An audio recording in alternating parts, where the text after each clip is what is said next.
اب وہ اس قرآن پاک کی میں سمجھتا ہوں، بلکہ میں کیا سمجھتا ہوں، امام کائنات صلی اللہ علیہ وسلم نے فرمایا، صحیح مسلم کی حدیث ہے کہ آیت العظم من القرآن ہے یہ آیت الکرسی، قرآن کی سب سے زیادہ عظمت والی آیت۔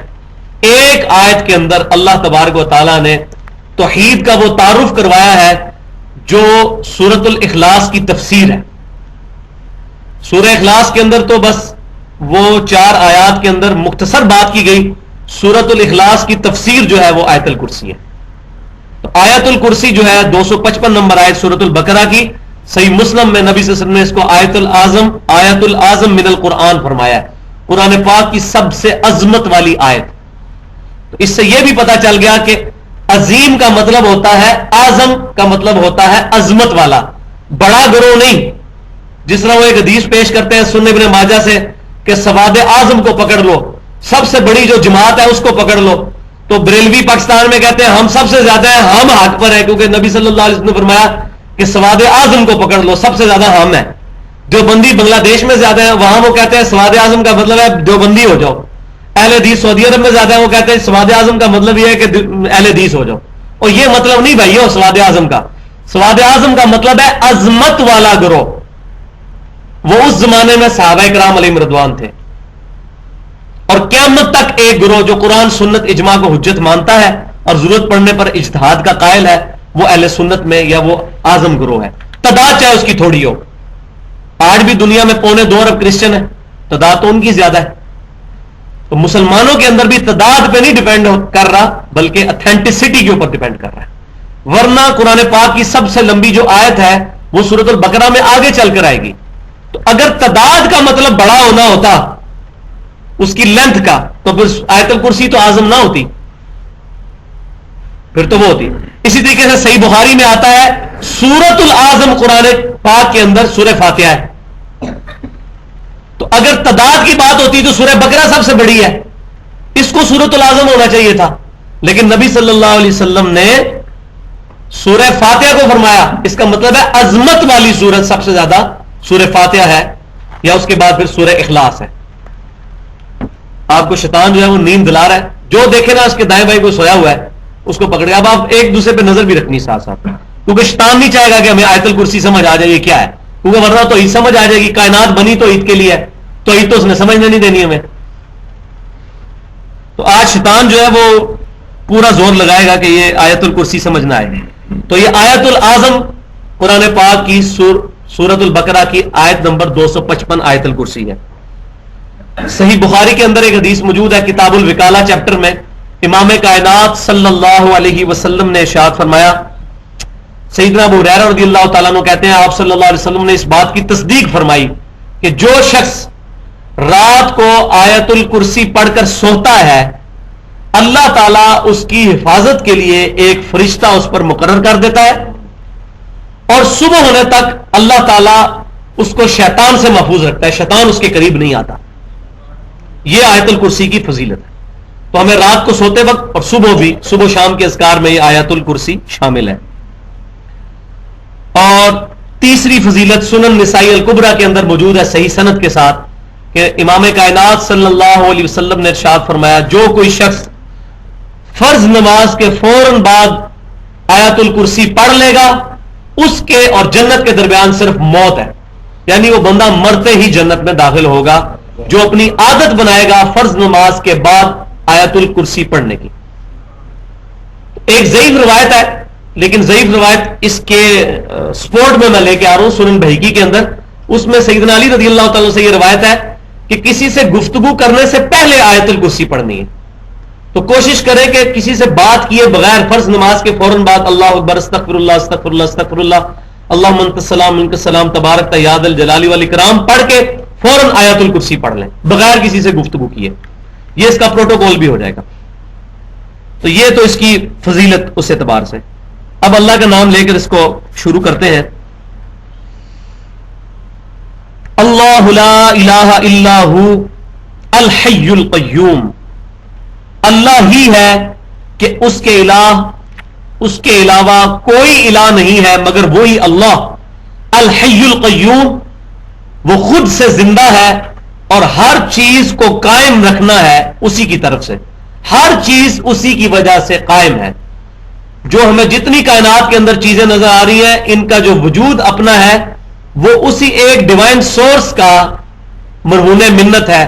اسی ایک اللہ کی وجہ سے یہ تمام چیزیں قائم ہیں. اگر اللہ تبارک و تعالیٰ کا امر نہ ہو, اللہ تبارک و تعالیٰ کی طرف سے امر کن نہ ہو, یہ تمام چیزیں سٹیبل نہیں رہ سکتی. جیسے سورہ فاطر میں اللہ تبارک و تعالیٰ شاہ فرماتا ہے کہ اللہ ہی نے تھام رکھا ہے زمین و آسمان کو. اگر اللہ تبارک و تعالیٰ نہ ان کو تھامے تو کوئی ایک ایسا نہیں کہ جو ان کو تھام سکے. یہ کائنات جھول جائے اگر اللہ تبارک و تعالیٰ نے نہ تھام رکھا ہو.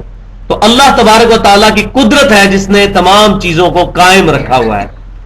تمام لوگوں کی زندگیاں, چاہے انسان ہوں, جانور ہوں, فرشتے ہوں, انبیاء ہوں, فلکیات کی جتنی چیزیں ہیں, زمین و آسمان, تمام کی زندگی مرہون منت ہے ایک اللہ کے, الحی القیوم. اور یہ اسم اعظم بھی ہے.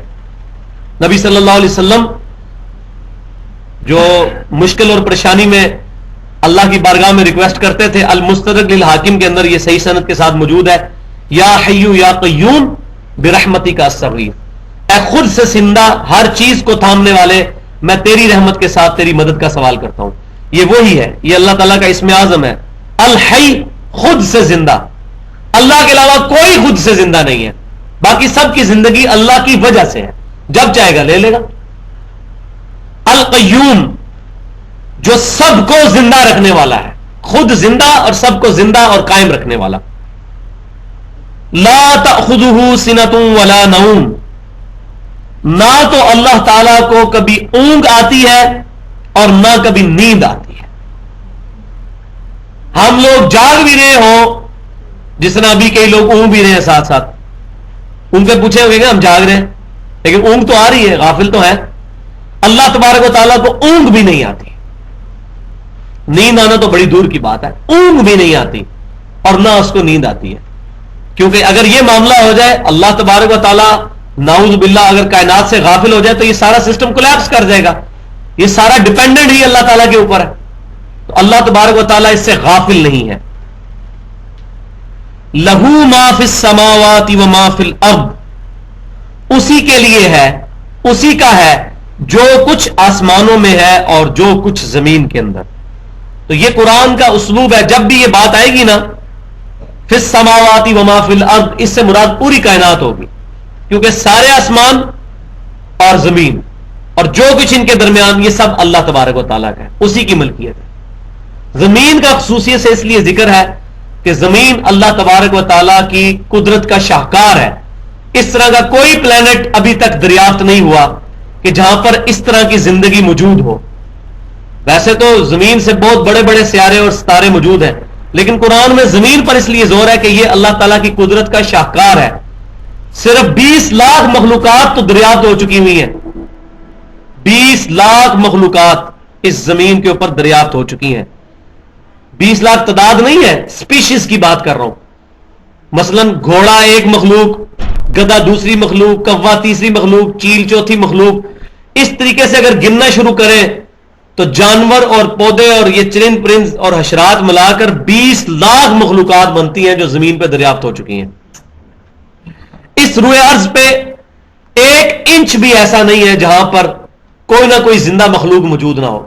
ایون ہماری یہ کھال ہے, اس کے اوپر بھی بیکٹیریا پل رہے ہیں جو ہمیں نظر نہیں آتے. تمام کی تمام چیزیں اللہ تبارک و تعالیٰ سے رزق مانگتی ہیں, اللہ تعالیٰ ان کا رزق پورا کرتا ہے.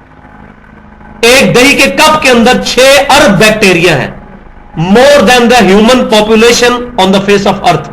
دنیا میں جتنے لوگوں کی تعداد ہے اس سے زیادہ بیکٹیریا ایک دہی کے کپ کے اندر موجود ہے. وہ رزق کس سے لے رہے ہیں؟ ایک اللہ سے. اس وقت کائنات کے اندر 250 ارب 250 بلین گلیکسیز دریافت ہو چکی ہیں. ایک گلیکسی کے اندر 300 ارب سورج ہوتے ہیں, جن میں سے ایک سورج یہ ہے. یہ ہمارا جو سورج نظر آتا ہے زمین سے 13 لاکھ گنا بڑا ہے. ہر سیکنڈ میں 50 کروڑ اٹامک بم کے برابر انرجی اس میں سے ہیٹ نکل رہی ہے. یہ ایک سورج ہے. اس طرح کے 300 ارب سورج ہماری گلیکسی میں اور موجود ہیں. یہ ایک گلیکسی بنے گی ملکی وے، اور پھر اس گلیکسی کی طرح کی 250 ارب گلیکسیز اور موجود ہیں. یہ نیشنل جغرافی اور ڈسکوری چینل جو امریکہ کے، ان کے فگرز میں آپ کو بتا رہا ہوں. یہ تمام کی تمام کائنات جس کے ستارے اور جس کے اجسام فلکی گننا ناممکن ہے، یہ تمام کی تمام چیزیں اللہ تبارک و تعالی کی ملکیت ہے اور اللہ ہی کی وجہ سے قائم ہے. لہو ما فی السماوات و ما فی الارض، اللہ ہی کا ہے جو کچھ بھی آسمانوں اور زمین کے اندر ہے. من ذا الذی یشفع عندہ الا باذنہ، کس کی مجال ہے جو اللہ کے حضور کسی کی شفاعت کر سکے مگر اس کے اذن سے. دنیا میں سفارش کی جاتی ہے، مثال کے طور پہ کوئی جج کو جا کے یہ کہہ سکتا ہے کہ جج صاحب آپ کو نہیں پتا یہ بڑا شریف آدمی ہے، میں اس کو جانتا ہوں، یہ آپ کے سامنے جو فائل پیش کی گئی ہے یہ جھوٹے گواہ پیش کیے گئے ہیں، اصل میں تو یہ بندہ بالکل ٹھیک ہے. اب یہ اللہ کو تو کوئی نہیں کہہ سکتا جا کے کہ یہ اللہ جی آپ کو نہیں پتا، میں جانتا ہوں اس کو، میں اس کی سفارش کر رہا ہوں. یہ سفارش کا مطلب یہ ہے، یہ اللہ تعالیٰ اس چیز کی نفی کر رہا ہے. کس کی جرت ہے؟ من ذا الذی یشفع عندہ، یہ جو اتنا جو اللہ تبارک و تعالیٰ کی طرف سے شہانہ خطاب ہے، کس کی جرت ہو جو میری بارگاہ میں شفاعت کرے؟ مجھے کون بتائے کہ فلاں بندہ اس طرح نہیں اس طرح ہے، اس کے ساتھ زیادتی ہوئی ہے، فرشتوں نے اس کی غلط چیزیں لکھ لی ہیں. کون ہے جو مجھے یہ بات بتائے؟ الا باذنی، ہاں میرے اذن سے کوئی بات کرے، میں جس کو اجازت دوں کہ فلاں کی شفاعت کرے وہ علیحدہ معاملہ ہے، ورنہ مجھے فیکٹ آف فائلز کون بتا سکتا ہے؟ یہ سارے فیکٹس، کسی کی بھی فائل جو کھلے گی اس کی جرم کی داستان وہ تو میں جانتا ہوں. الا باذنی، یہ واحد مقام ہے جہاں سورۃ البقرہ میں اللہ تعالیٰ نے پہلے تو ڈینائی کیا کہ کوئی شفاعت نہیں کر سکتا، لیکن ساتھ فرمایا الا باذنہ، مگر اس کے اذن کے ساتھ. اب اذن کس کو دیا ہے اللہ تبارک و تعالیٰ نے؟ شفاعت کا. ایک اذن تو وہ ہے جو شفاعت کبریٰ ہے، جو امام کائنات سید الاولین والآخرین شفیع المذنبین رحمت للعالمین سیدنا و مولانا محمد رسول اللہ صلی اللہ علیہ وآلہ وسلم کو اللہ تبارک و تعالیٰ نے مقام محمود پر فائز فرمایا ہے. صحیح بخاری اور صحیح مسلم کی متفق علیہ حدیث ہے. حدیث کیا ہے؟ حدیثیں ہیں، درجنوں حدیثیں ہیں بخاری اور مسلم کی، اور باقی کتابوں میں بھی سینکڑوں کی تعداد میں. یہ تو حدیث متواترہ ہیں شفاعت کے بارے میں جو عقیدہ.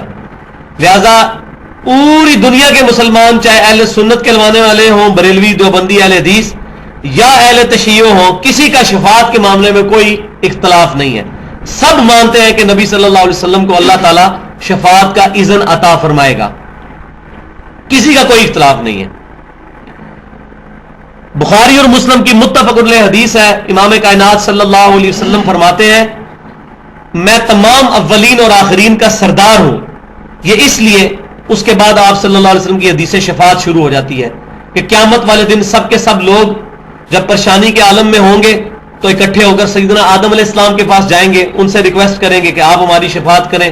لیکن آدم علیہ السلام کہیں گے کہ آج تو مجھے اپنی جان کی فکر ہے، تم نوح علیہ السلام کے پاس جاؤ. لوگ نوح علیہ السلام کے پاس جائیں گے تو نوح علیہ السلام کہیں گے آج تو مجھے اپنی جان کی فکر ہے. تم ابراہیم علیہ السلام کے پاس جاؤ، لوگ ابراہیم علیہ السلام کے پاس جائیں گے، وہ کہیں گے آج مجھے اپنی جان کی فکر ہے. موسیٰ علیہ السلام کے پاس جاؤ. اس طریقے سے مختلف احادیث میں مختلف الفاظ ہیں. مختصر یہ کہ اینڈ پہ لوگ حضرت عیسیٰ علیہ السلام تک پہنچیں گے تو عیسیٰ بن مریم علیہ السلام کہیں گے کہ آج کے دن میں اس شخص کو جانتا ہوں کہ جس کے ہاتھ پر شفاعت کا دروازہ کھلے گا، تم محمد رسول اللہ صلی اللہ علیہ وسلم کے پاس چلے جاؤ، وہ شفاعت کریں گے. آپ صلی اللہ علیہ وسلم فرماتے ہیں پھر لوگ میرے پاس آئیں گے تو میں کہوں گا کہ ہاں میں شفاعت کروں گا.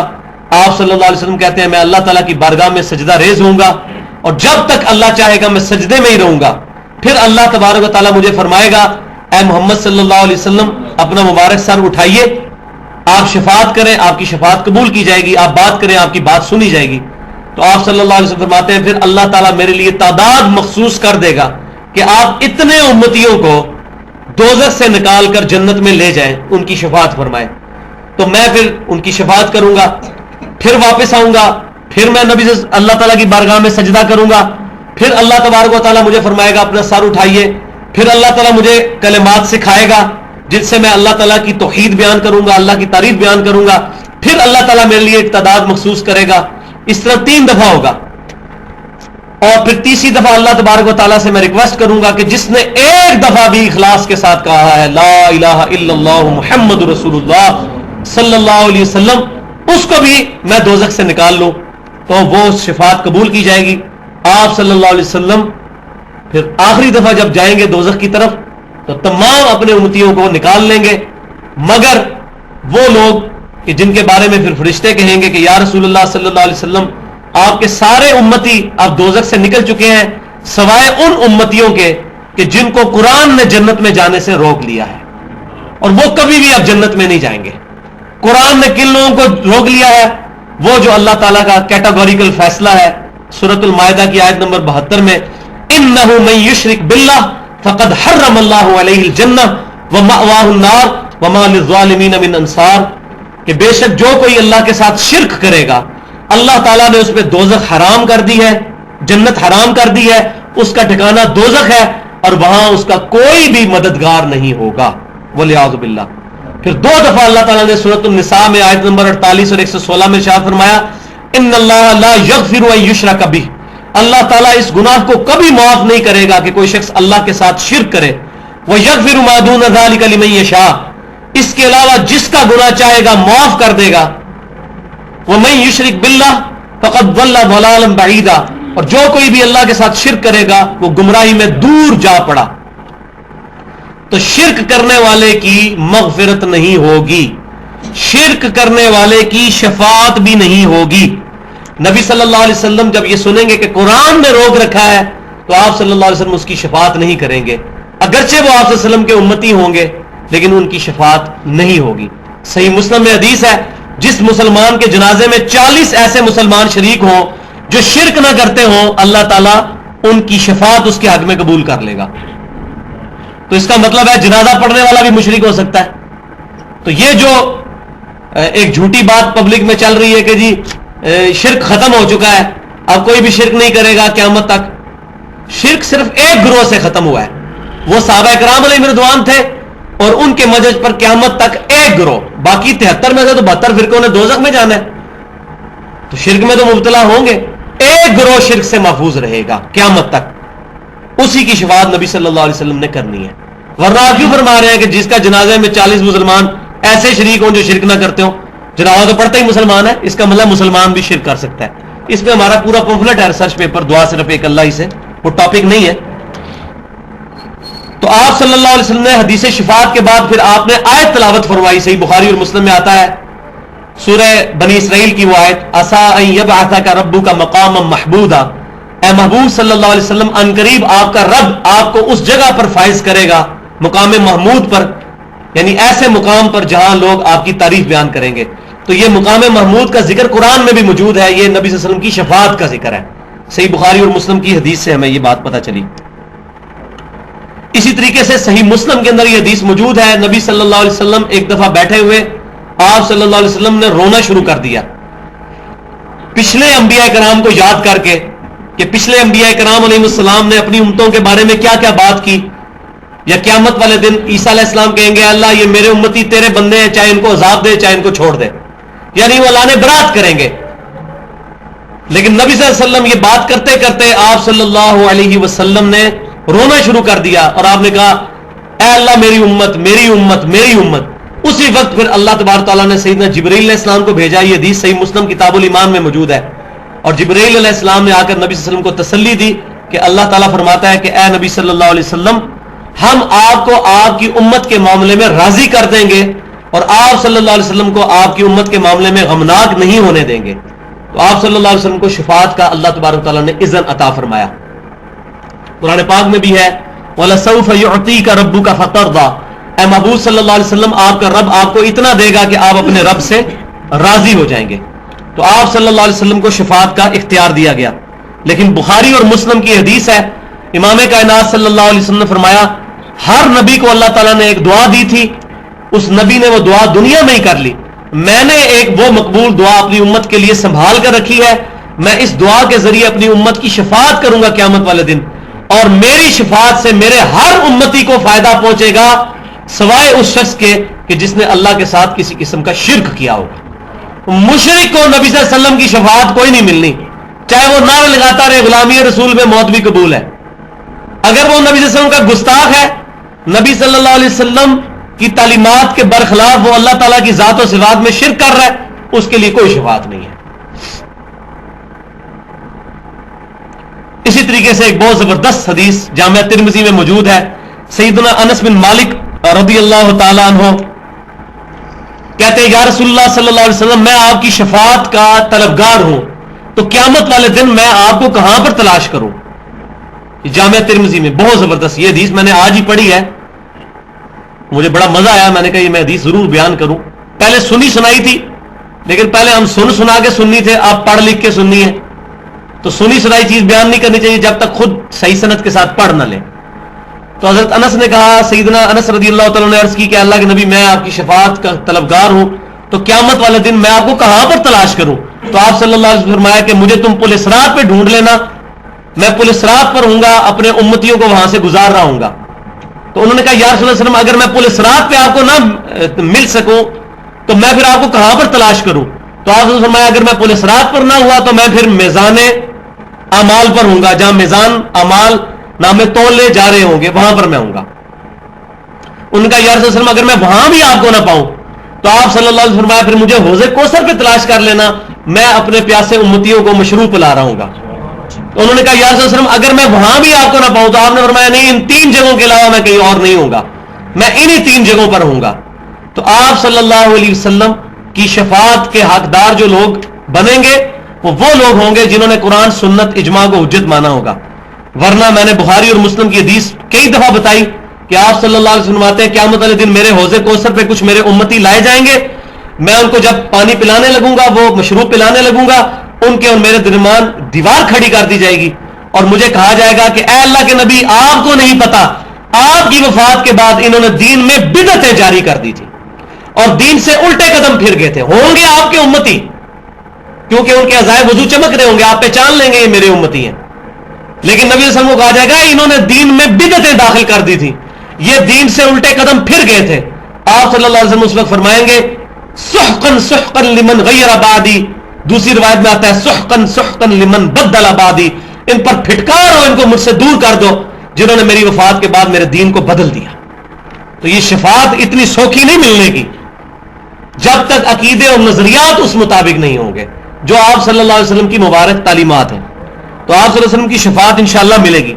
اور یہاں وہ حدیث بھی جو مجھے پرسنلی بہت پسند ہے، صحیح مسلم کی حدیث ہے کتاب الصلاح میں 1094 نمبر انٹرنیشنل نمبرنگ کے اندر کہ امام کائنات صلی اللہ علیہ وسلم کو سیدنا ربیعہ بن کعب رضی اللہ تعالیٰ عنہ وضو کروایا کرتے تھے۔ ایک دن آپ صلی اللہ علیہ وسلم نے ان سے کہا سل ربیعہ، مانگ ربیعہ کیا مانگتا ہے؟ تو انہوں نے بھی کیا بات خوب دعا کے لیے نبی صلی اللہ علیہ وسلم سے عرض کی، اے اللہ کے نبی صلی اللہ علیہ وسلم میں جنت میں آپ کا پڑوس مانگتا ہوں۔ آپ صلی اللہ علیہ وسلم نے کہا اس کے علاوہ بھی کچھ مانگ لیں، انہوں نے کہا یا رسول اللہ بس مجھے جنت میں آپ کا پڑوس چاہیے۔ ہماری طرح کو ہوتا دنیا دار تو اور چیزیں بھی مانگتا، لیکن نبی صلی اللہ علیہ وسلم سے انہوں نے کہا کہ آپ بس اس کے لیے میرے لیے دعا فرما دیں۔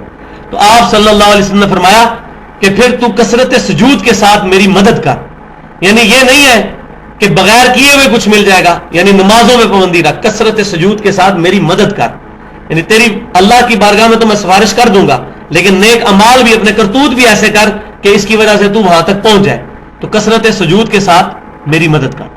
تو اس سے یہ پتا چلا کہ صحابہ کرام علیہم رضوان جنت کے مشتاق تھے، لہذا جو چند صوفیاء کا یہ غلط کنسپٹ ہے، سب صوفیاء کا تو نہیں میں کہتا لیکن چند صوفیاء کا، وہ کہتا ہے کہ سانو جنت نہیں چاہیے تھی، اسی تے اللہ سے عبادت کرتے ہیں کرنے سانو دوزخ دا کوئی ڈر نہیں، تو یہ عقیدہ صراحتاً باطل قرآن اور سنت کے خلاف ہے۔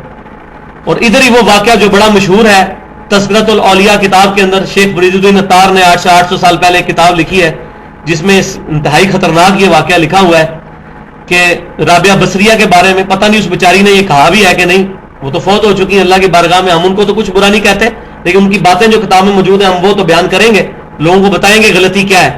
اللہ تعالیٰ بھی عیسائیوں کی غلطیاں بتاتا ہے، مشرکین مکہ کی غلطیاں بتاتا ہے، ہمیں بھی مسلمانوں کی جو غلطیاں وہ پوائنٹ آؤٹ کرنی چاہیے بغیر کسی پر گالی گلوچ کیے ہوئے۔ غلطی بتائیں گے تو کوئی اصلاح کرے گا۔ ایک قادیانی کو یہ بتائیں گے نہیں ختم نبوت کا کیا مطلب ہے، جی جو جتنا لگے انہوں لگا رہنے دو، اس کو کیسے سمجھ آئے گی؟ تو رابعہ بصریہ نے ایک دن ایک ہاتھ میں پانی اٹھایا ہوا ایک آدمی اس نے آگ اٹھائی ہوئی تو لوگوں نے پوچھا کہاں جا رہی ہے؟ اس نے کہا جی میں یہ پانی سے دوزخ کی آگ بجھانا چاہتی ہوں اور اس آگ سے میں جنت کو آگ لگانا چاہتی ہوں تاکہ لوگ جنت دوزخ کی وجہ سے نہیں اللہ کی وجہ سے اللہ کی عبادت کریں. استغفر اللہ واتوب الیہ والعیاذ باللہ تعالی. اب لوگ یہ پہلے ہم بھی واقعات آج سے 2-3 سال پہلے بیان کر کے بڑا جھومتے تھے ہاں جی کیا توحید ہے جی, کھیت مٹی توحید ہے, یہ توحید ہے, یہ تو گستاخی ہے. ایمان والے تو جنت میں نبی کا پڑوس مانگ رہے ہیں اور نبی صلی اللہ علیہ وسلم بھی یہ بھی نہیں کہہ رہے کہ جنت میں آگ لا. اور مزے کی بات ہے اس صحابی کا نام ہے ربیہ, تو میں کہتا ہوں میرا عقیدہ ربیہ کے ساتھ ہے, رابعہ بصری کے ساتھ نہیں ہے. رابعہ اور ربیہ دونوں ایک جیسے ہی نام ہے. ہم ربیہ کے ساتھ ہیں, رابعہ کے. ہم بھی دعا کرتے ہیں کہ اللہ تعالی ہمیں جنت میں امام کائنات صلی اللہ علیہ وسلم کا پڑوس نصیب فرمائے. اور جنت میں سب سے بڑی دولت اللہ تعالیٰ کا دیدار ہے. وہ جنت میں جائے بغیر ہونا کوئی نہیں ہے. تو جو یہ کہہ رہے ہیں میں اللہ کے لیے عبادت کرتا ہوں تو اللہ جنت میں ہی دیدار کروائے گا, دوزخ میں اللہ کا دیدار کوئی نہیں ہونا. تو جنت میں جانا ضروری ہے اللہ کے دیدار کے لیے. لہذا جنت دوزخ کے بارے میں اس طرح کی گفتگو کرنا اور منہ سے اول فول بکنا یہ سخت جرم ہے. بکنا تو بڑا چھوٹا لفظ ہے, میں کہتا ہوں یہ کفر بولنا, یہ کفریات ہے. جنت کی توہین کرنا, جنت کی توہین اللہ کی توہین ہے نعوذ باللہ, کیونکہ اللہ کی رحمت کا جو مقام ہے وہ جنت ہے. میں نے شفاعت کے اوپر کافی ڈیٹیل کے ساتھ گفتگو کی الحمدللہ. یعلم ما بین ایدیہم وما خلفہم, اللہ تعالیٰ جانتا ہے جو ان سے پہلے ہو چکا اور جو ان کے بعد ہونے والا ہے. یعنی جس کی شفاعت آپ کر رہے ہو یا جو شفاعت کرنے والا ہے اس کے اپنے معاملات بھی اللہ تعالیٰ جانتا ہے, جو پہلے کر رہا ہے جو بعد میں ہونے والا ہے. اللہ کو کون بتائے کہ یا اللہ اس کی شفاعت قبول کر لے میری طرف سے, اس بیچارے نے یہ نہیں کیا. اللہ تو جانتا ہے جو کچھ آگے کیا جو کچھ پیچھے چھوڑ گیا ہے. ولا يحيطون بشيء من علمه الا بما شاء, اللہ تعالیٰ کے علم میں سے کوئی بھی کسی چیز کا احاطہ نہیں کر سکتا. اور خصوصاً فرشتوں کی طرف اشارہ ہے کہ وہ اللہ کے علم میں سے کسی چیز کا احاطہ نہیں کر سکتے مگر جو اللہ چاہتا ہے. جو اللہ تعالیٰ چاہے گا وہ احاطہ کروا دے گا. جیسا کہ اللہ تبارک و تعالیٰ نے حضرت آدم علیہ السلام کو چیزوں کے نام سکھا دیے, فرشتوں کو نہیں سکھائے. آدم علیہ السلام نے بتا دیے, فرشتے نہیں بتا سکے. اس طرح فرشتوں کو کئی چیزیں سکھا دی, انبیاء کرام کو کئی سکھا دی. حضرت خضر علیہ السلام کو اللہ تعالیٰ نے وہ 3 چیزیں سکھا دی جو سورۃ الکہف میں آتی ہے. حضرت موسیٰ علیہ السلام کو نہیں پتا تھی, حضرت موسیٰ علیہ السلام نے حضرت خضر علیہ السلام سے سیکھی. ایک نبی کو بتا دی, دوسرے کو نہیں بتائی تھی. تو اللہ تبارک و تعالیٰ جس کو چاہتا ہے اپنے علم میں سے جتنا چاہتا ہے وہ عطا فرما دیتا ہے. یہاں بھی اللہ تعالیٰ نے علم کا لفظ استعمال کیا, لہٰذا یہ علم غیب بولنا کہ کسی نبی کے پاس علم غیب ہوتا ہے اس میں کوئی حرج نہیں ہے اگر عقیدہ یہ ہو کہ اللہ تبارک و تعالیٰ جو عطا فرماتا ہے. عالم الغیب صرف اللہ ہے, عالم الغیب والشہادہ وہ اللہ ہے. علم غیب کا لفظ بولا جا سکتا ہے, میں نے حدیث بھی بتائی تھی. الا بما شاء, جتنا اللہ تعالیٰ چاہتا ہے اتنا علم کے اوپر ان کو جو ہے مطلع کر دیتا ہے. وسع کرسیہ السماوات والارض, اور اللہ تبارک و تعالیٰ کی کرسی نے زمینوں کو اور زمین کو اور آسمانوں کو گھیر رکھا ہے. ولا یعودہ حفظہما, اور اللہ تعالیٰ کو زمین و آسمان کی حفاظت کوئی مشکل نہیں ہے اتنی بڑی کائنات کی. ولا یعودہ حفظہما, اس کی حفاظت اللہ پر کوئی مشکل نہیں. ہم تو گھر میں ماشاءاللہ میرے 3 بچے ہیں, مجھے پتا ہے ایک بچے کو سنبھالنا مشکل کام ہے. تو زمین و آسمان کی ساری مخلوقات کو سنبھالنا, ان کی حفاظت کرنا, اللہ تبارک و تعالیٰ کہتا ہے مجھے کوئی بار نہیں اس کے اوپر, کوئی مشکل نہیں ہے. وَهُوَ الْعَلِيُّ الْعَظِيمُ, اور وہی ہے سب سے بلند. العلی بلند ہے, العظیم عظمت والا ہے. یہاں پر یہ اسماء و صفات کا تھوڑا سا مسئلہ میں ایڈریس کر دوں. یہاں پہ یہ لفظ آیا وسع کرسیہ السماوات والارض, اللہ تعالیٰ کی کرسی نے آسمانوں کو اور زمین کو گھیر رکھا ہے. زمین و آسمان سموئے ہوئے ہیں اللہ کی کرسی میں. اب بعض لوگ اس کی تعویل کرتے ہیں کہ اس کرسی سے مراد بادشاہت ہے, حالانکہ اہل سنت کا یہ عقیدہ ہے کہ وہ اللہ تعالیٰ کی جو صفات قرآن میں آئی ہیں ان کی تعویل کیے بغیر ان پر بغیر کیفیت کے ایمان رکھتے ہیں. جبکہ اہل بدعت جو ہے جہمیہ, ان کا یہ عقیدہ ہے کہ وہ اللہ تبارک و تعالیٰ کی صفات کی تعویل کرتے ہیں. مثال کے طور پر صحیح بخاری اور مسلم میں حدیث آتی ہے کہ اللہ تبارک و تعالیٰ نے حضرت آدم علیہ السلام کو اپنے ہاتھوں سے پیدا کیا, یہ کیٹاگوریکل مینشن ہے, اور اشارتاً قرآن میں بھی ہے کہ اللہ تعالیٰ نے شیطان سے کہا کہ تو اس کو سجدہ کیوں نہیں کرتا جس کو میں اپنے ہاتھوں سے میں نے بنایا. تو اب جو جہمی ہیں ان کا یہ عقیدہ ہے کہ اللہ تعالیٰ کے ہاتھ نہیں ہے, ہاتھ سے مراد قدرت ہے, جبکہ اہل سنت یہ کہتے ہیں کہ اللہ تعالیٰ کے ہاتھ ہیں لیکن اس طرح کے نہیں ہیں, اس کی شان کے لائق جیسے ہیں. ہاتھ ہم مانتے ہیں لیکن ان کی مثال نہیں دیتے. لیس کمثلہ شیء وہو السمیع البصیر, اللہ کی مثل کوئی شے نہیں ہے اور وہی سننے والا اور دیکھنے والا ہے. تو اہل سنت اور اہل بدعت کا یہ فرق ہے. اہل بدعت کا, جہمیہ کا, کہ وہ اللہ تعالیٰ کی صفات کی تعویل کرتے ہیں. اس میں دو حدیثیں بیان کر کے تو اس کو کنکلوڈ کرتا ہوں. ایک تو جامعہ ترمذی میں ابواب الزکات, کتاب الزکات چیپٹر میں ایک حدیث موجود ہے, اور یہ حدیث بخاری اور مسلم میں بھی ہے, لیکن ترمذی میں امام ترمذی نے اس پہ کامنٹس بھی کیے ہیں جو میں نے آپ کو سنانے ہیں. بخاری اور مسلم کی متفق علیہ حدیث ہے جو امام ترمذی بھی لے کر آئے ہیں کہ جب کوئی شخص اللہ کی راہ میں صدقہ کرتا ہے, اگرچہ ایک لقمہ ہی صدقہ کرے, اللہ تعالیٰ اپنا دایاں ہاتھ آگے بڑھا کر اس لقمے کو پکڑ لیتا ہے اور اس کی پرورش کرتا ہے جس طرح تم میں سے کوئی گھوڑے کی پرورش کرتا ہے, یہاں تک کہ وہ لقمہ اور پہاڑ کے برابر ہو جاتا ہے. یعنی اللہ تعالیٰ اس کے اخلاص کی وجہ سے وہ اور کے برابر, پہاڑ کے برابر اس کا وزن کر دیتا ہے, اس کو وہ اجر عطا فرماتا ہے. اس کے اوپر امام ترمذی پھر بحث کرتے ہوئے لکھتے ہیں کہ یہاں پر جو آیا کہ اللہ تعالیٰ دائیں ہاتھ سے پکڑتا ہے, تو قرآن اور حدیث میں جہاں بھی اللہ تعالیٰ کے ہاتھ, اللہ تعالیٰ کی پنڈلی, اللہ تعالیٰ کا چہرہ, اللہ تعالیٰ کی انگلیاں, اللہ تعالیٰ کی آنکھیں, یہ تمام چیزیں بخاری مسلم اور قرآن پاک میں موجود ہیں. ہم ان تمام چیزوں کو مانتے ہیں بغیر ان کی کوئی تمثیل یا مثال بیان کیے ہوئے. جبکہ جو جہمیہ ہے وہ ان کی تعویل کرتے ہیں, وہ کہتے ہیں ہاتھ سے مراد قدرت ہے, ٹھیک ہے, آنکھوں سے مراد قوت بصارت ہے, آنکھیں نہیں ہیں. تو یہ انہوں نے کہا کہ جہمیہ نے ان کی وہ تعویل کی جو اہل سنت میں سے کسی نے نہیں کی. اہل سنت کے امام مالک پورا, بلکہ امام ترمذی نے یہ الفاظ لکھے ہیں, اہل سنت و جماعت کے امام مالک, امام سفیان بن عیینہ, عبداللہ بن مبارک رحمہم اللہ اور باقی ائمہ اہل سنت یہ کہتے ہیں ہم اللہ کی تمام صفات کو مانتے ہیں بغیر ان میں کوئی تعویل کیے ہوئے, بغیر اس کی کوئی مثال بیان کیے ہوئے. اور اسی میں سے ایک عقیدہ یہ ہے کہ اللہ تعالیٰ اپنے عرش پر مستوی ہے جیسا کہ اس کی شان کے لائق ہے. ہم اس کی کوئی تعویل نہیں کرتے کہ اللہ تعالیٰ عرش پر مستوی نہیں, بلکہ اللہ نے غلبہ فرمایا عرش پہ, جیسا کہ المحند علی المفند کے اندر شیخ خلیل سہارنپوری نے 1906 کے اندر اپنے عقیدوں میں لکھا, علماء دیوبند کے 35 علماء کے اس پہ سائن ہے کہ ہم اللہ تعالیٰ کو جو عرش پہ مانتے ہیں تو اگرچہ, اچھا انہوں نے بھی یہ بات مانی ہے, اگرچہ سلف نے اس کی کوئی تعویل نہیں کی, لیکن ہم بعد والے علماء نے لوگوں کو سمجھانے کے لیے, تاکہ لوگوں کو یہ بات سمجھ آئے, لوگوں کو سمجھانے کی کیا ضرورت ہے. اللہ تعالیٰ تو سورہ آل عمران کی 7 نمبر آیت میں فرما رہا ہے کہ متشابہات کے پیچھے وہ لوگ رکھتے ہیں جن کے دلوں میں کجی اور ٹیڑھ پن ہوتا ہے. تو یہ تو متشابہات ہیں, ان کے پیچھے لگنے کی کیا ضرورت ہے. کہتے ہیں بعد کے لوگوں نے پھر اس کی تفسیر بیان کی کہ اللہ تعالیٰ نے حضرت آدم علیہ السلام کو اپنے ہاتھوں سے نہیں بنایا بلکہ قدرت سے بنایا. اللہ تعالیٰ عرش پہ مستوی نہیں ہوا بلکہ اس سے مراد ہے اللہ تعالیٰ نے عرش پر قبضہ فرمایا. تو اس طریقے سے تعویل کرنا یہ اہل سنت کا عقیدہ نہیں ہے.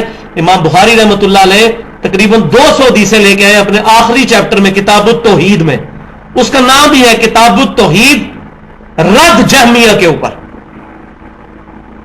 کہ جہمیوں کے عقیدے کیا ہیں اور اہل سنت کے عقیدے. تو اہل سنت اللہ تعالیٰ کو عرش پر مستوی مانتے ہیں اپنی شان کے لائق, اور اس کی کوئی تعویل بیان نہیں کرتے کہ جی عرش پہ ہونے سے مراد جو ہے وہ غلبہ ہے, نعوذ باللہ من ذالک. اسی طریقے سے جامعہ ترمذی میں ایک اور حدیث بھی موجود ہے, سورۃ الحدید کی تفسیر, کتاب التفسیر چیپٹر میں, هو الاول والآخر والظاہر والباطن. اس آیت کی تفسیر میں ایک ضعیف روایت امام ترمذی لے کے آئے ہیں. انہوں نے کہہ بھی دیا روایت ضعیف ہے, لیکن اس کے آگے انہوں نے گفتگو کی ہے. اس ضعیف روایت میں یہ ہے کہ تم جہاں کہیں بھی زمین میں رسی پھینکو گے وہ اللہ تعالیٰ تک ہی پہنچے گی. تو اس کی انہوں نے تفسیر بیان کی کہ اس سے مراد یہ ہے کہ زمین و آسمان میں جہاں بھی کوئی شخص چلا جائے اللہ تعالیٰ کی علم, قدرت اور اللہ تبارک و تعالیٰ کی سمع اور بصارت, اللہ کی صفات سے باہر نہیں نکل سکتا. البتہ اللہ تبارک و تعالیٰ اپنے عرش پر مستوی ہے جیسا کہ اس کی شان کے لائق ہے. تو اللہ تعالیٰ اپنے عرش پہ ہوتے ہوئے بھی اپنی مخلوق سے غافل نہیں ہے. اللہ تبارک و تعالیٰ اپنے عرش پر مستوی ہوتے ہوئے بھی زمین پہ چلنے والی ایک چیونٹی کے پاؤں سے جو آواز نکلتی ہے جو ہم نہیں سن سکتے اس کو بھی سننے پر قادر ہے. اللہ تبارک و تعالیٰ اپنے عرش پر مستوی ہوتے ہوئے بھی ہماری رگے جاں سے بھی زیادہ ہمارے قریب ہے. اللہ تبارک و تعالیٰ اپنے عرش کا پابند بھی نہیں ہے. ہر رات بخاری اور مسلم کی متفق علیہ حدیث ہے تہائی رات کے بعد اللہ تعالیٰ آسمان دنیا پہ نزول فرماتا ہے اور فرماتا ہے کوئی بخشش مانگنے والا میں اسے بخش دوں, ہے کوئی مجھ سے رزق مانگنے والا میں اس کو رزق عطا فرماؤں.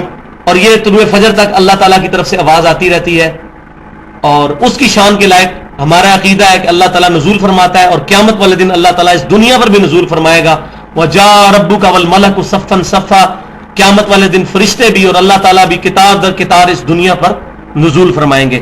تو ان تمام عقیدوں پر ہم ایمان لاتے ہیں لیکن ان کی تعویل نہیں بیان کرتے. یہی اہل سنت کا اور جہمیہ کا اہل بدعت کا فرق ہے. اللہ تعالیٰ سے دعا ہے کہ قرآن و سنت کی تعلیمات پر صحیح معنوں میں عمل کر کے دوسرے بھائیوں تک پہنچانے کی توفیق عطا فرمائے. محفل سے اٹھنے کی دعا پڑھیں. سبحانک اللہم و بحمدک اشہد ان لا الہ الا انت استغفرک و اتوب الیک وما علینا الا البلاغ المبین.